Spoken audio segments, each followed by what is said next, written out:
तो hello my dear viewers and dear friends, मैं धर्मेश चौहान आप सभी का वेलकम करता हूं अपने इस चैनल पर। सो गाइस, इस पर्टिकुलर वीडियो में मैं जो टॉपिक कवर करने वाला हूं guys, that is one of the dynamic routing protocol, that is RIP. Fine. तो गाइस, बेसिकली मेरी पूरी कोशिश रहेगी कि मैं इसको दो पार्ट में कवर कर लूं इस पर्टिकुलर प्रोटोकॉल को, जिसमें ये पार्ट वन है जिसमें कि मैं रिप के जितने भी बेसिक कॉन्सेप्ट्स हैं प्लस जो बेसिक कॉन्फ़िगरेशन है, राइट, वो मैं कवर करूंगा। नेक्स्ट वीडियो में गाइज इससे जो रिलेटेड एडवांस टॉपिक्स हैं वो कवर करने वाला हूँ। राइट। सो आइए जानते हैं रिप के बारे में। So first of all, if you talk about RIP, so RIP stand for routing information protocol. Guys, ये एक स्टैंडर्ड राउटिंग प्रोटोकॉल है जो कि डायनेमिक राउटिंग के लिए यूज किया जाता है। स्टैंडर्ड राउटिंग प्रोटोकॉल का मतलब ये हुआ कि ये कोई वेंडर स्पेसिफिक प्रोटोकॉल नहीं है कि एक पर्टिकुलर वेंडर ने डेवलप किया है और उसी की डिवाइस के ऊपर रन करेगा। ये ओपन स्टैंडर्ड है। सो चाहे आपकी डिवाइस सिस्को हो, चाहे आपका एचपी राउटर हो, चाहे आपका जूनिपर हो, so all the vendor support this routing protocol to perform dynamic routing. और गाइस, बेसिकली रिप को डिजाइन किया गया था एक स्मॉलर नेटवर्क के लिए। स्मॉलर नेटवर्क के लिए इसलिए क्योंकि इसमें ना नंबर ऑफ होप की लिमिट होती है और वो बहुत कम है। Fine. So less number of hopes की लिमिट होने के चलते इसको एक स्मॉलर नेटवर्क में ही यूज किया जा सकता है। वो लिमिट कितनी है will talk about later, that is 15। और इसको अच्छे से जानेंगे आगे। रिप बेसिकली गाइस एक true distance vector routing protocol है। Actually it's a distance vector routing protocol, और इसमें भी कहा जाता है कि it's a true distance vector routing protocol. अब true distance vector routing protocol का मतलब क्या है? देखिए, एक डिस्टेंस वेक्टर राउटिंग प्रोटोकॉल की क्या खासियत होती है कि वो एक तो डिस्टेंस मेंटेन करता है और दूसरा वेक्टर। डिस्टेंस यहाँ पर मेंटेन करने से मतलब ये है कि लेट्स से अगर एक राउटर के पास किसी नेटवर्क की इंफॉर्मेशन आ रही है, कुछ ऐसे समझिए कि यहाँ पर मेरा कुछ ऐसा सिनेरियो है। ठीक है, यहाँ पर ये नेटवर्क है एक्स वाई जेड। अभी इस एक्स वाई जेड नेटवर्क की जो कनेक्टिविटी है गाइज, वो R3 राउटर पे है। अब R3 इस नेटवर्क की इंफॉर्मेशन देगा R2 को। फाइन। सो R3 से तो चूंकि डायरेक्टली कनेक्टेड है, R3 जब इसको R2 को देगा तो उसके लिए होप काउंट 1 हो जाएगा, और जब R2 आगे R1 को देगा तो उसके लिए R2 के लिए होप काउंट 2 हो जाएगा। सो दैट इज डिस्टेंस कि एक पर्टिकुलर नेटवर्क एक राउटर के पास अगर अपडेट में आ रहा है तो उसका डिस्टेंस कितना है, वो कितने होप्स की दूरी पर है। राइट। ओके, सो जैसा आप देख सकते हैं यहाँ से यहाँ पर कि R1 से इस XYZ नेटवर्क की इंफॉर्मेशन जो है या ये जो रूट है वो 2 होप के डिस्टेंस पे है। तो ये तो हो गया आपका डिस्टेंस। दूसरा वेक्टर, वेक्टर का मतलब यहाँ पर डायरेक्शन से है। डायरेक्शन मतलब इंटरफेस, कि वो कौन सा इंटरफेस है। Right. So the interface is let's say F0/1। सो इसका मतलब ये हुआ कि R1 से जो XYZ नेटवर्क है वो 2 होप की डिस्टेंस पे है, और उसका जो वेक्टर है, उसका जो डायरेक्शन है या उसका जो इंटरफेस है जिससे वो एग्जिट करेगा, दैट इज F0/1। इसके अलावा अगर डिस्टेंस वेक्टर की बात की जाए तो डिस्टेंस वेक्टर में क्या होता है कि डिस्टेंस की एक लिमिट होती है कि एक राउटर मैक्सिमम, उसमें लिमिट होगी कि इतने ही नंबर ऑफ होप्स के साथ अगर कोई रूट आएगा तो उसको एक्सेप्ट करेगा, अदरवाइज नहीं करेगा। जैसे कि रिप में क्या होता है, ये 15 होप्स, ये इसकी लिमिटेशन होती है। राइट। अब 15 होप्स का मतलब ये नहीं हुआ कि लाइक एक राउटर जो है कि 15 होप्स तक किसी अपडेट को सेंड कर सकता, नहीं, वो तो सेंड करेगा अपने नेक्स्ट राउटर तक ही ना। उसका जो नेक्स्ट राउटर होगा वो उसको आगे पास करेगा, उसका नेक्स्ट राउटर उसको आगे पास करेगा। राइट।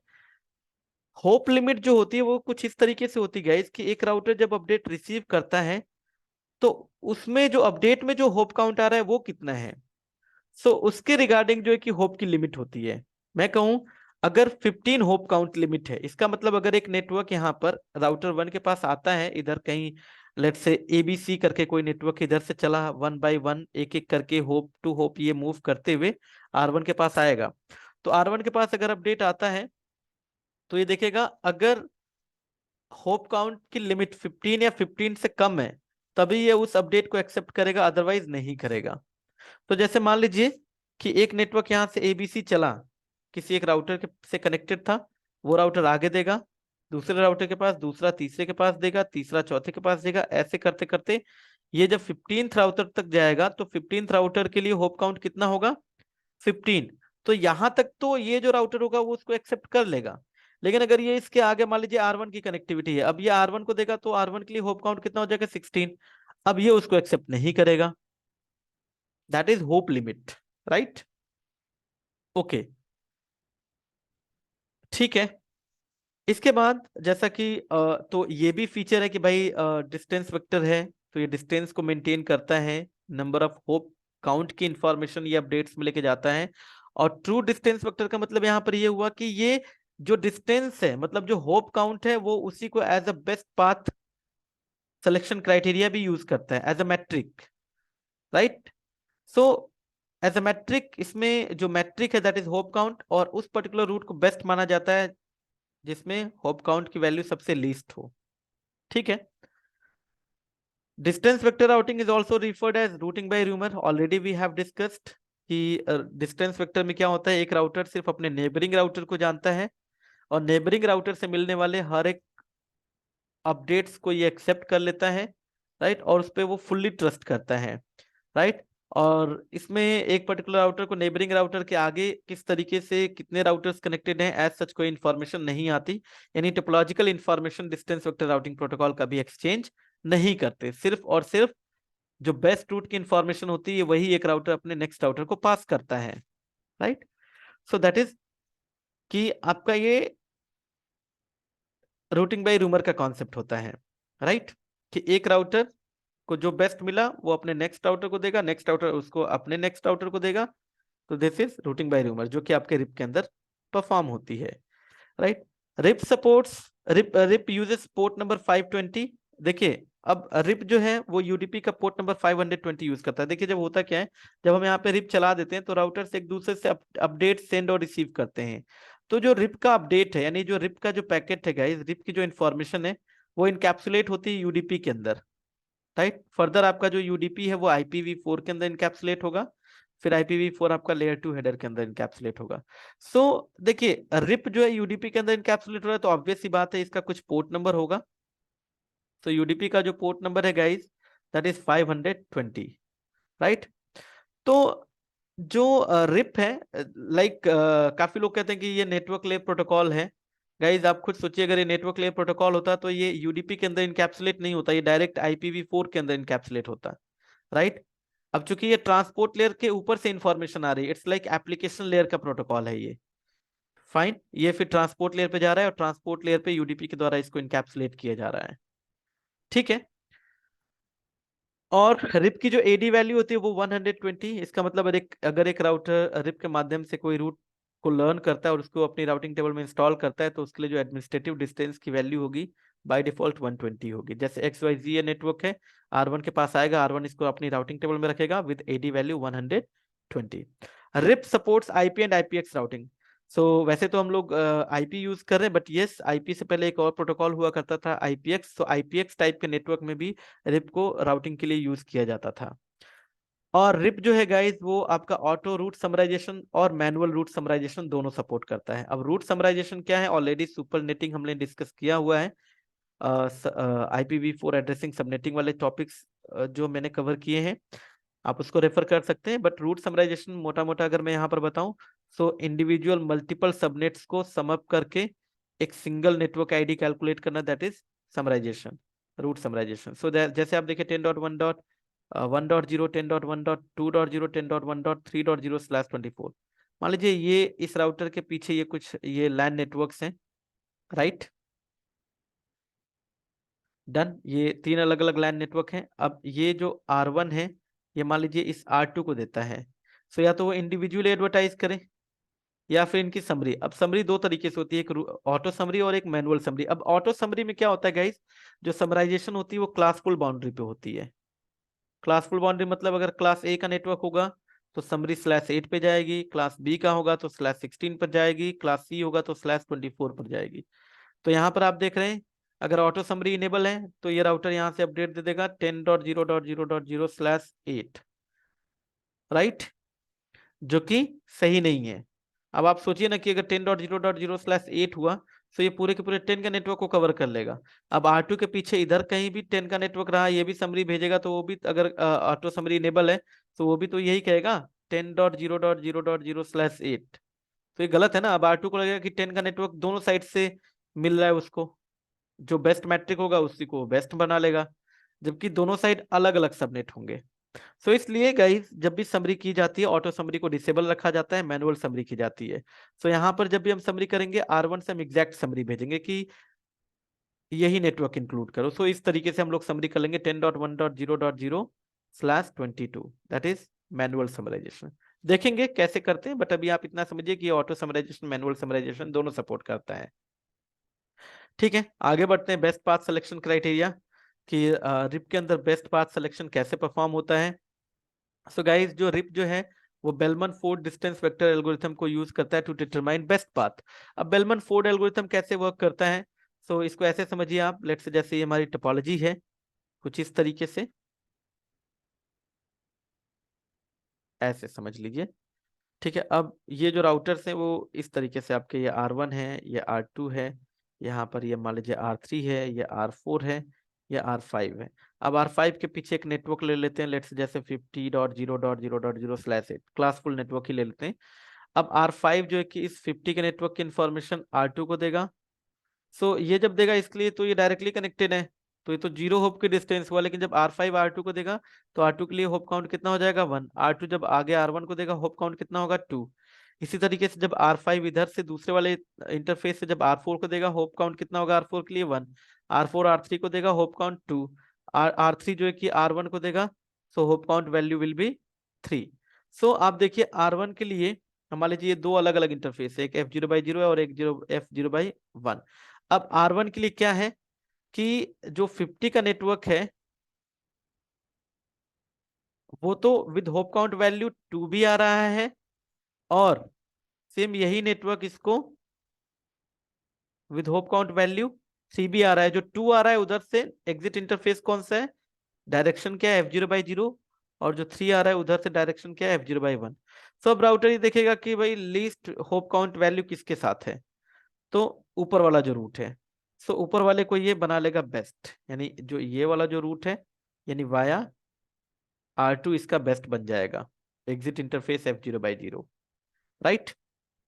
ओके, नाउ एक चीज और इसमें, जैसा कि हम लोग बात कर रहे थे कि the maximum number of hop count allowed for RIP is 15, and अगर 16 होता है तो वो इसको अनरीचेबल मानता है या इनफाइनाइट मैट्रिक कंसीडर करता है। सो जैसा कि हम लोग बात कर रहे थे कि एक राउटर, जैसे अगर मैं कहूँ कि ये R1 है, R1 के पास कुछ नेटवर्क की इंफॉर्मेशन इधर से आ रही है, लेट्स से ये 100.1.1.0/24 का नेटवर्क है। ये यहाँ से चला, एक राउटर, दो राउटर, तीन राउटर, ऐसे करते करते इसके पास आएगा। सो R1 सिर्फ उन्हीं अपडेट्स को रिसीव करेगा, उन अपडेट्स में उन्हीं नेटवर्क को एक्सेप्ट करेगा जिनके साथ होप काउंट की वैल्यू 15 या 15 से कम हो। अगर किसी नेटवर्क के साथ होप काउंट की वैल्यू 16 आती है तो ये उसको एक्सेप्ट नहीं करेगा, इसको ये अनरीचेबल मार्क करेगा, क्या इनफाइनाइट मैट्रिक कंसीडर करेगा, राइट। और बाय डिफॉल्ट आपका जो रिप है वो equal cost path load balancing को सपोर्ट करता है। और इसका मतलब अगर एक ही डेस्टिनेशन नेटवर्क तक जाने के लिए, लेट्स से ये जैसे राउटर है, यहाँ पे कोई डेस्टिनेशन नेटवर्क है, लेट्स से आपका 100.1.1.0 ही है, 100.1.1.0/24, ये यहाँ पर किसी राउटर के पीछे ये नेटवर्क है। अब इस तक जाने के लिए मान लीजिए मल्टीपल पाथ्स हैं, है ना, ये मान लीजिए मल्टीपल पाथ्स हैं, है ना, एक पाथ ए है, एक पाथ बी है, एक सी है, एक डी है। अब पाथ ए पे जो होप काउंट आता है मान लीजिए ये 7 है, पाथ बी पे भी जो होप काउंट आता है मान लीजिए 7 है, और पाथ सी पर जो आपका होप काउंट आता है मान लीजिए वो 9 है, और पाथ डी पे इट्स 11। तो सबसे पहले राउटर देखेगा लीस्ट होप काउंट कितना है 7। अब 7 के साथ तो इसके पास दो पाथ अवेलेबल है ना 100 वाले नेटवर्क पे जाने के लिए, ए और बी। तो ये दोनों को ही बेस्ट बना लेगा, इसे भी बेस्ट बना देगा, इसको भी राउटिंग टेबल में डालेगा, और इसे भी बेस्ट बना के राउटिंग टेबल में डाल देगा। That is equal cost path load balancing. By default up to 4 paths ये सपोर्ट करता है, बाकी ये मैक्सिमम कितना सपोर्ट करेगा इट डिपेंड्स अपॉन iOS, उसके ऑपरेटिंग सिस्टम पे डिपेंड करता है कि मैक्सिमम कितने पाथ को हम यूज कर सकते हैं in order to reach a single network for best path selection. Fine, ठीक है। नाउ अब बात करते हैं रिप के वर्जन की। सो गाइज यहाँ पर IPv4 की अगर हम बात करें तो IPv4 में आपके रिप के दो वर्जन यूज होते हैं, रिप वर्जन 1 एंड 2। रिप का एक और वर्जन है दैट इज रिप एनजी, जो कि IPv6 के साथ यूज होता है IPv6 नेटवर्क में राउटिंग परफॉर्म कराने के लिए। बट यहाँ पर हम बात करेंगे सिर्फ वर्जन 1 और वर्जन 2 की। तो सबसे पहला डिफरेंस वर्जन 1 और वर्जन 2 में क्या कि रिप वर्जन 1 जो है वो क्लासफुल राउटिंग प्रोटोकॉल है और रिप वर्जन 2 आपका क्लासलेस राउटिंग प्रोटोकॉल है। अब क्लासफुल राउटिंग प्रोटोकॉल जो होता है गाइस, देखिए वो अपने अपडेट्स में कभी भी नेटवर्क के इंफॉर्मेशन को कैरी नहीं करता, ठीक है, does not carry the information of subnet mask, सिर्फ नेटवर्क की इंफॉर्मेशन कैरी करेगा, सबनेट मास्क की इंफॉर्मेशन कैरी नहीं करेगा, और ये वीएलएसएम को भी सपोर्ट नहीं करता, ना ही ये रूट समराइजेशन ना ही वीएलएसएम को सपोर्ट करता है। जबकि अगर हम बात करें रिप वर्जन 2 की, तो रिप वर्जन 2 में क्या है गाइस, रिप वर्जन 2 आपका क्लासलेस राउटिंग प्रोटोकॉल है। क्लासलेस राउटिंग प्रोटोकॉल होने के चलते ये जो है आपका मतलब अपने अपडेट्स में नेटवर्क के साथ साथ सबनेट मास्क की इंफॉर्मेशन को भी कैरी करेगा, राइट, एग्जैक्ट इंफॉर्मेशन लेके जाएगा, और वीएलएसएम और रूट समराइजेशन वगैरह भी ये सपोर्ट करता है। और क्या डिफरेंसेस हैं, रिप वर्जन 2 जो अपडेट सेंड करता है वो ब्रॉडकास्ट एड्रेस 255.255.255.255 पर सेंड करता है, जबकि रिप वर्जन 2 का जो अपडेट जाता है वो 224.0.0.9 पे जाएगा। इसका मतलब जैसे मान लीजिए यहाँ पर ये रिप है, फाइन, रिप का ये अपडेट पैकेट है, ये यूडीपी इसके ऊपर लगा, इसके ऊपर आईपी हेडर लगा, राइट, और इसके ऊपर आपका फिर लेयर 2 हेडर। सो ये आईपी हेडर में जैसे अगर रिप वर्जन 2 होगा तो डेस्टिनेशन क्या जाएगा, 255.255.255.255। अगर यहीं पर आपका रिप वर्जन 2 होगा तो डेस्टिनेशन आईपी क्या होगी, 224.0.0.9 मल्टीकास्ट एड्रेस पे। बाकी ब्रॉडकास्ट और मल्टीकास्ट अपडेट्स में क्या डिफरेंसेस हैं, बेनिफिट क्या मिलता है मल्टीकास्ट अपडेट का, will talk about later in EIGRP, fine, ठीक है। बाकी रिप वर्जन 1 आपका ऑथेंटिकेशन सपोर्ट नहीं करता, रिप वर्जन 2 ऑथेंटिकेशन सपोर्ट करता है, यानी इसका मतलब दो राउटर्स के बीच इनको आपस में ऑथेंटिकेट करवा सकते हो कि अगर ये एक दूसरे को ऑथेंटिकेट करते हैं तभी जो अपडेट्स एक दूसरे से आ रहे हैं उनको एक्सेप्ट करें। और रिप वर्जन 1 सिर्फ पीरियोडिक अपडेट सपोर्ट करता है, यानी पीरियोडिक के एक इंटरवल के हिसाब से ही आपका अपडेट हमेशा भेजते रहेगा, 30 सेकेंड जो कि बाय डिफॉल्ट होता है। इसका मतलब अगर रिप वर्जन 1 आप यूज कर रहे हैं तो इसमें अगर इसने अपडेट भेज दिया तो वो अब 30 सेकंड के बाद ही अपडेट भेजेगा, भले भले ही मीन वाइल इस पे कुछ चेंज आ जाए, कोई नया नेटवर्क आ जाए या कोई एग्जिस्टिंग नेटवर्क डाउन हो जाए। लेकिन रिप वर्जन 2 में ऐसा नहीं है, रिप वर्जन 2 आपका पीरियोडिक भी सपोर्ट करता है और ट्रिगर्ड भी सपोर्ट करता है। तो पीरियोडिक का मतलब ये होगा कि जैसे ये हर 30 सेकंड पे तो अपडेट भेजता रहेगा, लेकिन जैसे ही मान लीजिए अभी इसने भेजा अपडेट, लेट से ये 12 बज रहे हैं एग्जैक्टली, इसने अपडेट भेजा, अब इसके हिसाब से तो ये 30 सेकंड के बाद भेजना चाहिए, लेकिन जस्ट 2 सेकंड के बाद ही कुछ चेंज हो गया, तो ये वेट नहीं करेगा कि नहीं वेट करूं मैं 30 सेकंड के बाद अपडेट भेजूं, नहीं, चेंज हुआ, ट्रिगर्ड अपडेट मतलब तुरंत अपडेट को ट्रिगर्ड कर देगा, सेंड कर देगा, राइट, कि भाई हाँ ये चेंज हो गया है। So that is supported only in RIP version 2, not in RIP version 1, ठीक है। ये तो रही बात डिफरेंसेस की। अब बात कर लेते हैं रिप टाइमर्स की। तो गाइस रिप टाइमर्स बहुत ही इंपॉर्टेंट टॉपिक हो जाता है, आप समझिए रिप टाइमर्स को। तो देखिए रिप टाइमर्स में सबसे पहला जो टाइमर है, यानी रिप में कुछ टाइमर्स हैं जो यूज होते हैं। जो first timer is update timer. Update timer क्या बताता है, it indicates how often the router will send out routing table updates, right. तो जैसे अगर मैं कहूँ कि एक राउटर है, इसके इन इंटरफेसेस पे मान लीजिए ये दो इनो इंटरफेसेस पे हमने रिप इनेबल कर दिया, इधर भी और इधर भी। तो जो भी रिप इनेबल इंटरफेसेस हैं उन इंटरफेसेस पे ये router how frequently it will send the update. So by default ये होता है आपका 30 second, that is update timer, 30 second, right. इसका मतलब अगर जैसे इसने 12 बजे अपडेट सेंड किया तो नेक्स्ट अपडेट जाएगा 30 सेकेंड बाद, राइट, ओके। इसके बाद नेक्स्ट टाइमर आपका आ जाता है इनवैलिड टाइमर। अब देखिए इनवैलिड टाइमर जो आपका होता है गाइस, इट इज 180 सेकेंड्स। ये कुछ ऐसे होता है जैसे मान लीजिए ये दोनों राउटर्स हैं, ठीक है, ये R1 या R2 के पीछे एक नेटवर्क है, लेट्स से 10 का नेटवर्क है, मान लेते हैं 10.1.1.0/24। अब R1 इस 10.1.1.0/24 के नेटवर्क की इंफॉर्मेशन R2 को देता है, तो R2 के लिए 10.1.1.0/24 it is reachable via R1 ले लेते हैं, या यहाँ पर मान लीजिए 12.1 है और यहाँ पर 12.2, सो R1 मतलब 12.1, और होप काउंट वैल्यू मान लेते हैं कि 1 है, राइट। अब मान लीजिए यहाँ पर कि राउटर के लिए ये नेटवर्क डाउन हो जाता है, ठीक है, इसके लिए ये नेटवर्क क्या हो गया, डाउन, ठीक है। सो वैसे तो जैसे इसने जो लास्ट अपडेट भेजा होगा, अगर डाउन नहीं होता, कुछ चेंज नहीं होता, तो नेक्स्ट अपडेट जो है कि 30 सेकंड के बाद भेजेगा। लेकिन मान लेते हैं कि यहाँ पर ये डाउन हो गया, तो R1 यहाँ से अपडेट बना के भेजेगा। उस अपडेट में कहेगा कि ये जो 10.1.1.0/24 का नेटवर्क है ना, नाउ इट इज अनरीचेबल। तो उसके लिए होप काउंट वैल्यू कितना रखेगा, 16। यहाँ पे मान लीजिए इनफाइनाइट होता है, तो जैसे राउटर 2 को इनफाइनाइट मैट्रिक के साथ रूट मिलेगा, सो ये उसको अपने राउटिंग टेबल में भी, पहले देखिए R1 से इसको रूट मिल रहा था, होप काउंट वैल्यू कितना था, 1, अब ये डाउन हो गया 16। सो अब ये भी अपने एंड पे इसको इनवैलिड मार्क कर लेगा इस रूट को, कि भाई अब ये रूट ना इनवैलिड हो चुका है, अब ये रूट बेस्ट रूट नहीं है। सो इनवैलिड मार्क करने के बाद, जैसे मान लीजिए इसने अभी जस्ट इनवैलिड किया, इसने अपडेट भेज दिया इनवैलिड का, अनरीचेबल का, कि ये नेटवर्क अब अनरीचेबल हो चुका है, इसकी मैट्रिक इनफाइनाइट हो चुकी है। सो राउटर 2 उसको इनवैलिड मार्क करेगा अपनी राउटिंग टेबल में। इनवैलिड मार्क करने के बाद ऐसा नहीं होता कि वो तुरंत जो है कि अपडेट से, सॉरी, अपने राउटिंग टेबल से इसकी इंफॉर्मेशन को हटा देगा, नहीं, ये उसको 180 सेकेंड तक इनवैलिड मार्क करेगा। देखिए, जैसे मान लीजिए इसने अभी अभी अपडेट भेजा, अब इसके लिए 10.1.1.0/24 ये इनवैलिड हो गया, मान लेते हैं इसकी मैट्रिक इनफाइनाइट मतलब 16 हो गई, ठीक है। तो ये इसको 180 सेकेंड्स तक अभी रखेगा मतलब राउटिंग टेबल में एज इनवैलिड, राइट। हाँ, अगर कोई नया अपडेट आ जाता है तो उस नए अपडेट के हिसाब से एंट्री को मेंटेन कर लेगा। लेकिन अगर मान लें कि ये इनवैलिड हो चुका है, तो इनवैलिड करके तुरंत इसको फ्लश नहीं करेगा, इसको 180 सेकेंड्स तक रखेगा।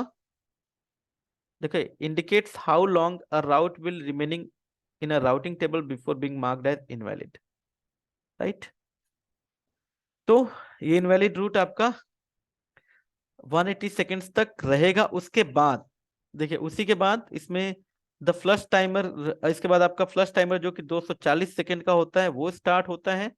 सो उस फ्लश टाइमर में गाइस, ये 180 सेकेंड जो आपका इनवैलिड है ये भी इंक्लूड रहेगा। देखिए, the flush timer runs concurrently with the invalid timer and this flush will flush out a route 60 seconds after it has been marked as invalid. इसका मतलब कि 180 सेकेंड्स और इसी को आगे कंटिन्यू करेगा आपका फ्लश टाइमर, मतलब जो 240 सेकंड का होता है। तो 180 सेकंड्स तो आपका इनवैलिड में रहा ही, साथ के साथ प्लस 60 सेकंड्स और लेगा, और राउटर 2 जो है इस राउटिंग टेबल से एंट्री को रिमूव कर देगा।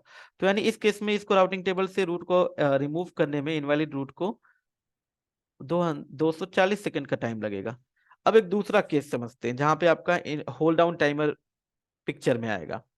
दूसरा जो कंडीशन बनता है वो ये है कि मान लेते हैं कि R1 ने रूट दिया, ठीक है। अब यहाँ पर इसके लिए होप काउंट वैल्यू कितना है, होप कितना है, 1, ठीक है।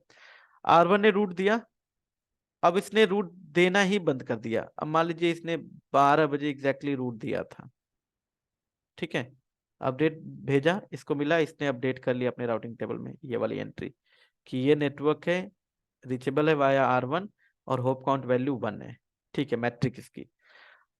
अब इसने भेजना बंद कर दिया।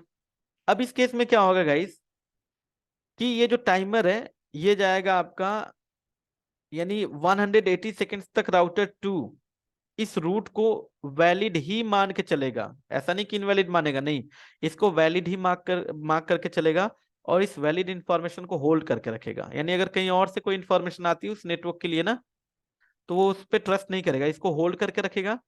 That is hold down timer. तो देखिए, 12 बजे लास्ट अपडेट उसको रिसीव हुआ, 12:03 जब होंगे तब तक ये इंफॉर्मेशन वैलिड वाली होल्ड करके रखेगा। इसके बाद इसको मार्क करेगा कि भाई अब ये नेटवर्क हो गया है इनवैलिड, राइट, इनवैलिड मार्क करेगा।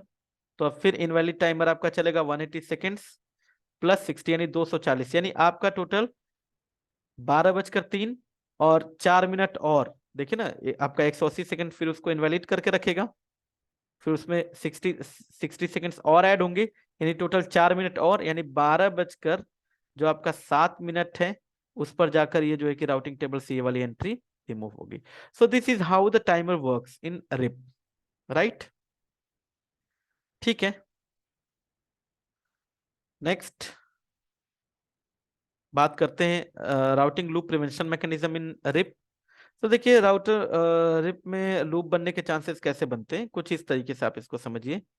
जस्ट आप, ज्यादा बड़ी टोपोलॉजी नहीं बनाता हूँ यहाँ पे, एक सिंपल सी टोपोलॉजी मैं यहाँ पर ड्रॉ कर लेता हूँ MS पेंट में। कैसे, आ, दो राउटर ले लेते हैं, ठीक है। जस्ट दो राउटर के बीच में लूप कैसे बनेगा वो समझिए। F0/0, इसका F0/1, इसके पीछे एक नेटवर्क है F0/1 पे, वो मान लीजिए आपका 10 का नेटवर्क का है, 10.0.0.0/8। ये R2 है, ये आपका R1 है। R2 के पीछे नेटवर्क चल रहा है लेट से 20.0.0.0/8, ठीक है। और इनके बीच में मान लीजिए 12 का नेटवर्क चल रहा है, सो इसकी IP 12.1 है, इसकी IP 12.2 है। अब इनकी राउटिंग टेबल में एंट्रीज कैसे आएंगी, देखिए R1 की राउटिंग टेबल कैसे फॉर्म होगी, कुछ इस तरीके से कि जो 10 का नेटवर्क है दैट इज डायरेक्टली कनेक्टेड, ठीक है। तो इसके लिए hop count value, metric value क्या होगी, 0। फिर दूसरा 12 का नेटवर्क, it is also directly connected, hop count value कितनी होगी, 0। चलिए मैट्रिक भी हम ले लेते हैं यहाँ पर। इसके बाद देखिए ये 20 का नेटवर्क R2 ने R1 को दिया होगा, सो इसके लिए यहाँ पर होप काउंट वैल्यू कितनी होगी, 20.0.0/8। और ये वाया, मैं लिख देता हूँ वाया R2, और होप काउंट वैल्यू कितनी होगी, 1। सो ये राउटिंग टेबल होगी आपके राउटर की R1 की। अब R2 की राउटिंग टेबल में एंट्री कैसे फॉर्म होगी, देखिए कि 20.0.0.0/8 डायरेक्टली कनेक्टेड है, होप काउंट वैल्यू 0। 12 का नेटवर्क, ये भी डायरेक्टली कनेक्टेड है, होप काउंट वैल्यू कितनी, 0। और अब 10 का नेटवर्क जो है कि R1 देगा R2 को, सो 10.0.0.0/8 reachable via that is R1। चलिए मैं यहाँ पर नेक्स्ट होप IP भी लिख देता हूँ। यहाँ पर होगा आपका 12.2 और यहाँ पर 12.1, और इसके लिए होप काउंट वैल्यू कितनी होगी, 1, ठीक है। अब ऐसा मान लेते हैं, लूप बनने के चांसेस जो है वो मैं यहाँ पर एक्सप्लेन करने वाला हूँ। ऐसा मान लेते हैं कि मान लीजिए इसका ये नेटवर्क हो गया डाउन, जैसे ही डाउन होगा ये इसको मार्क कर देगा 16 से। अब ऐसा मान लेते हैं कि इन दोनों का टाइमर, अपडेट टाइमर जस्ट अभी स्टार्ट हुआ है, राइट। तो ये अपडेट इसको करेगा, ये अपडेट इसको करेगा। सो जब देखिए जब भी राउटर अपडेट सेंड करेगा, तो वैसे अगर देखा जाए तो राउटर अगर इस नेटवर्क को भी इंक्लूड करता है, 12 वाले नेटवर्क को भी अगर इंक्लूड करता है, यानी 10 और 12 इन दोनों को इंक्लूड करता है, वैसे तो जब ये 12 को इंक्लूड करेगा राउटर 1 राउटर 2 को अपडेट देगा, तो 12 के लिए तो ऑलरेडी इसके पास एक बेस्ट पाथ है डायरेक्टली कनेक्टेड, जो अपडेट में मिलेगा ये उसको एक्सेप्ट नहीं करेगा, ठीक है। जो लेकिन 10 का नेटवर्क है, अब इसने मार्क कर दिया है, सॉरी नॉट, यहाँ पर 10 का नेटवर्क को अनरीचेबल मार्क करना था ना, ठीक है। देखिए 10 के नेटवर्क को इसने मार्क किया, अब 16 डाउन होने के बाद इसने R2 को दिया। अब R2 को क्या लगेगा, इस नेटवर्क की इंफॉर्मेशन इसको मिली कहाँ से, R1 से थी। अब R1 क्या बता रहा है, अनरीचेबल, तो ये उसको 16 मार्क कर देगा, यानी अब इसके लिए इनफाइनाइट हो जाएगा। लेकिन उसी टाइम पे अगर मान लीजिए R2 ने भी R1 को अपडेट दिया, तो R2 जब अपडेट दिया होगा तो उसमें होप काउंट कितना बताया होगा, 1। तो इसके लिए होप काउंट कितना हो जाएगा, 2। अब नेक्स्ट टाइम, अब देखिए अब R1 को लगेगा कि 10 के नेटवर्क पे जाने का एक नया रास्ता मिल गया जो R2 से जा रहा है, बट ऐसा नहीं है। R2 के लिए वो अनरीचेबल है, अब R1 को लगेगा कि कोई रूट अवेलेबल है यहाँ तक जाने का। अब फिर next time update timer start होगा, फिर दोनों एक दूसरे को अपडेट करेंगे। अब ये 2 के साथ एडवर्टाइज करेगा किसको, R2 को। तो यहाँ पर ये जो आपका 16 है, ये हो जाएगा कितना, 3 हो जाएगा। और ये वापस से जब इसको देगा तो ये कितना हो जाएगा, 16, और यहाँ पर 3 हो जाएगा। तो इस तरीके से करते करते ये दोनों एक दूसरे को अपडेट देते रहेंगे, 3 4 5 होप काउंट, और लास्ट में ये दोनों एंड पे कितना हो जाएगा, 16 16। तो इतने टाइम तक इस इंफॉर्मेशन को ये एक दूसरे से एक्सचेंज करते रहे, जबकि ये नेटवर्क डाउन हो चुका है। That is the condition of loop. ये लूप ही तो बनी, ये नेटवर्क एग्जिस्ट नहीं करता। R1 कह रहा है कि तुम मेरे थ्रू चले जाओ, R2 कह रहा है तुम मेरे थ्रू चले जाओ, फिर R2 R1 को बता रहा है, R1 R2 को बता रहा है। फाइन। सो जब जब तक ये दोनों एंड पे 16 नहीं होगा तब तक ये राउटिंग लूप बनी रहेगी, राइट। अब इसको कैसे प्रिवेंट किया जाए? तो देखिए यहाँ पर तरीका है, कुछ लूप प्रिवेंशन मैकेनिज्म है। सबसे पहला जो आपका लूप प्रिवेंशन मैकेनिज्म है, that is what, split horizon. अब स्प्लिट होराइजन रूल क्या कहता है कि एक राउटर अगर एक इंटरफेस पे अपडेट रिसीव करता है तो सेम इंटरफेस से जब वो कोई अपडेट भेजेगा तो उस इंटरफेस पे रिसीव किए गए इंफॉर्मेशंस को वो अपडेट में इंक्लूड नहीं करेगा। इसका मतलब R1 ने अपडेट दिया R2 को, अब R2 को R1 से इस इंटरफेस पे जो भी अपडेट रिसीव होगा F0/1 पे, जब R2 अपडेट देगा R1 को, उसमें उन नेटवर्क्स को इंक्लूड नहीं करेगा। मतलब R2 को 10 के नेटवर्क की इंफॉर्मेशन किससे मिली? R1 से। कौन से इंटरफेस पे? F0/1 पे। सो जब ये F0/1 से अपडेट भेजेगा तो उसमें इस 10 के नेटवर्क की इंफॉर्मेशन को इंक्लूड नहीं करेगा। इसी तरीके से R1 को 20 के नेटवर्क की इंफॉर्मेशन किससे मिली? R2 से। कौन से इंटरफेस पे? F0/0। तो जब ये F0/0 इंटरफेस से अपडेट को भेजेगा तो उसमें उस नेटवर्क को इंक्लूड नहीं करेगा जिस नेटवर्क की इंफॉर्मेशन इसने F0/0 पे रिसीव करी है। तो जिससे क्या होगा, अब मान लीजिए वही सिनेरियो हम ले लेते हैं कि इसका नेटवर्क डाउन हो गया, इसने 16 मार्क कर दिया, ठीक है। अब जब ये इसको अपडेट देगा तो देखिए उसमें इस 20 के नेटवर्क को तो ये इंक्लूड ही नहीं करेगा, इसको साइड में रखते हैं। कौन सा नेटवर्क को इंक्लूड करेगा? 10 को। वैसे तो ये 12 भी इसी नेटवर्क पे चल रहा है, इंटरफेस पे चल रहा है नेटवर्क, तो इसको भी इंक्लूड नहीं करना चाहिए। लेकिन अगर ये भेजता है, कोई बात नहीं, R2 को लगेगा कि ये डायरेक्टली कनेक्टेड है तो डायरेक्टली कनेक्टेड वाला ही उसको बेस्ट मानेगा। लेकिन जो 10 का नेटवर्क है, अब ये इसको देखेगा कि अच्छा सामने मुझे ये R1 से मिला था, अब R1 ही कह रहा है कि ये डाउन हो चुका है, तो इसके लिए भी ये क्या हो चुका है? डाउन।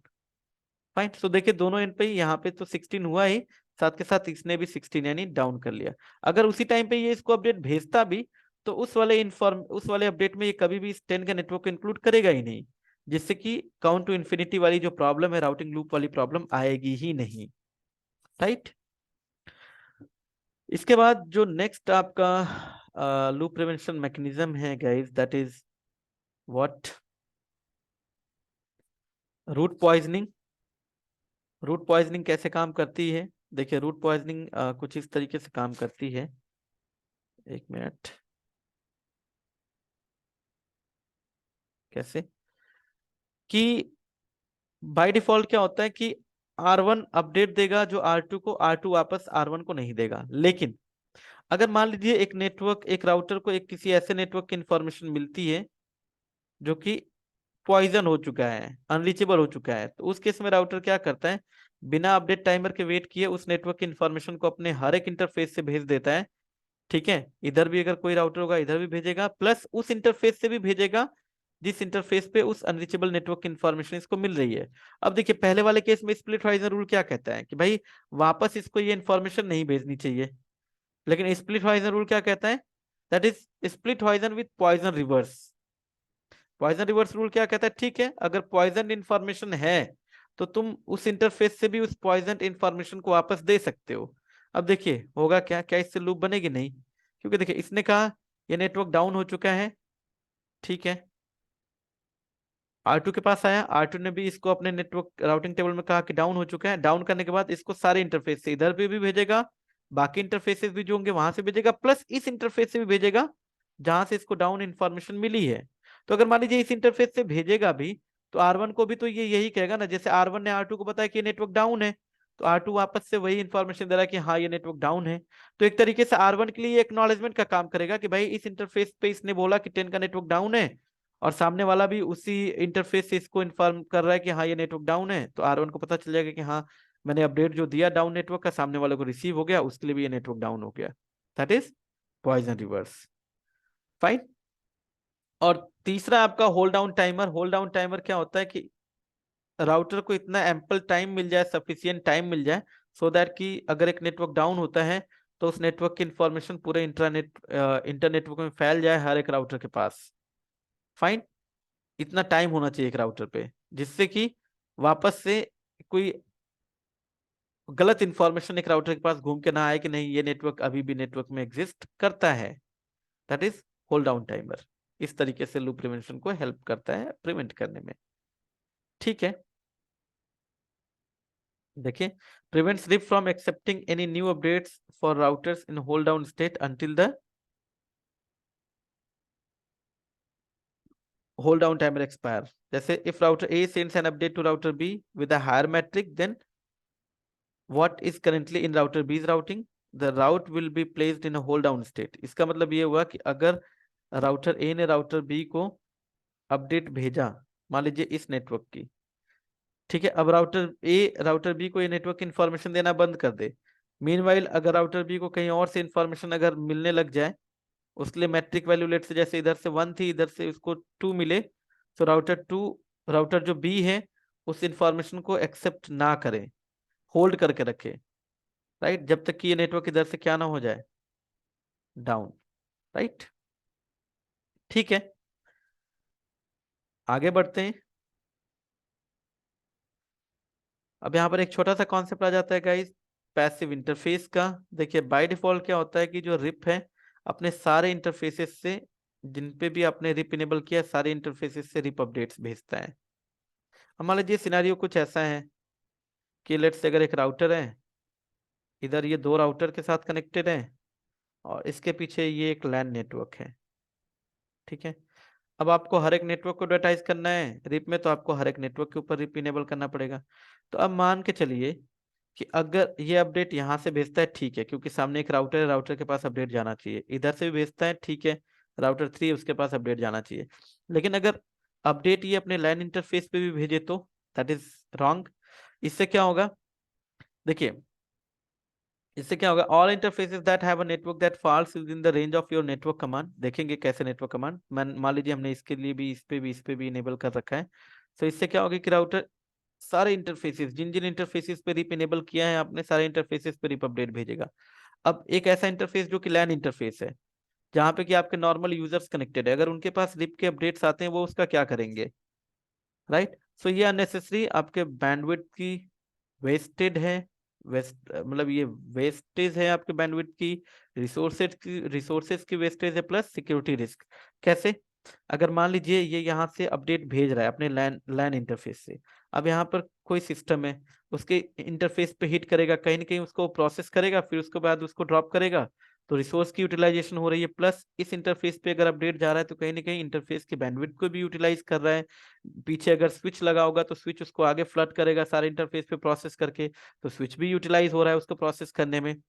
ठीक है, तो बैंडविड्थ भी वेस्ट होगी, रिसोर्सेज भी ज्यादा यूटिलाइज होंगे। सिक्योरिटी रिस्क कैसे, अगर यहाँ पे कोई अटैकर, अगर मान लीजिए किसी यूजर का सिस्टम कॉम्प्रोमाइज हो रखा है, अब वो चाहे तो उसके उसके पास जब अपडेट्स आएंगे तो वो देख लेगा कि अच्छा अपडेट्स में कौन कौन सा नेटवर्क इन्फॉर्मेशन है। अब मान लीजिए 20 का नेटवर्क इधर कहीं है एक्चुअल में, अब 20 का नेटवर्क इधर से मान लीजिए 5 होप की डिस्टेंस पे है, और ये यहाँ से एक 20 का नेटवर्क का अपडेट बना के R1 को दे दे और कहे कि होप काउंट वैल्यू ये लो 2 के साथ, तो R1 को तो लगेगा कि उसके इस वाले इंटरफेस से 20 का नेटवर्क रीचेबल है, जबकि ऐसा है नहीं, 20 का नेटवर्क तो कहीं और एग्जिस्ट करता है। तो इस तरीके से ये सिक्योरिटी रिस्क हो सकता है। तो इसको सिक्योर करने के लिए यहाँ पर गाइस पैसिव इंटरफेस का कॉन्सेप्ट होता है। पैसिव इंटरफेस में क्या होता है कि आप इस इंटरफेस को पैसिव बना दीजिए, तो पैसिव इंटरफेस में राउटर रिप के केस में जिस इंटरफेस को आप पैसिव बनाते हैं उस इंटरफेस से कभी भी कोई अपडेट सेंड नहीं करता, रिप के पैकेट्स नहीं भेजेगा। लेकिन जिस इंटरफेस को आपने पैसिव बनाया उस इंटरफेस पे चल रहे नेटवर्क की इंफॉर्मेशन को राउटर बाकी इंटरफेस पे जब अपडेट भेजता है तो उसमें इंक्लूड करता है। यानी जब R1 R2 को इंफॉर्मेशन देगा और R3 को अपडेट देगा तो उसमें अपने इस लैन ए के नेटवर्क की इंफॉर्मेशन अभी भी स्टिल इंक्लूड करेगा, लेकिन इस लैन ए वाले इंटरफेस जिसको आपने पैसिव बना रखा है इससे कभी भी कोई अपडेट सेंड नहीं करेगा। तो पैसिव इंटरफेस देखिए, रिप इनेबल करने की कमांड होती है राउटर रिप, नेटवर्क किन किन इंटरफेसेस पे चलाना चाहते हो ऑटो समरी को डिसेबल करना है ये कमांड। पैसिव इंटरफेस इस तरीके से आप बनाते हो। अगर आप चाहो तो पैसिव इंटरफेस डिफॉल्ट कर देते हैं तो सारे इंटरफेसेस आपके पैसिव हो जाते हैं। किसी पर्टिकुलर इंटरफेस को अगर पैसिव नहीं बनाना है या कुछ इंटरफेसेस को पैसिव नहीं बनाना है तो इस तरीके से आपको नो बोलना पड़ता है। Fine, so this is all about the basics of RIP. इसमें एक छोटा सा मैं आपको लैब करा के दिखा देता हूँ इसमें, 1 मिनट। रिकॉर्डिंग को पॉज करता हूँ गाइज।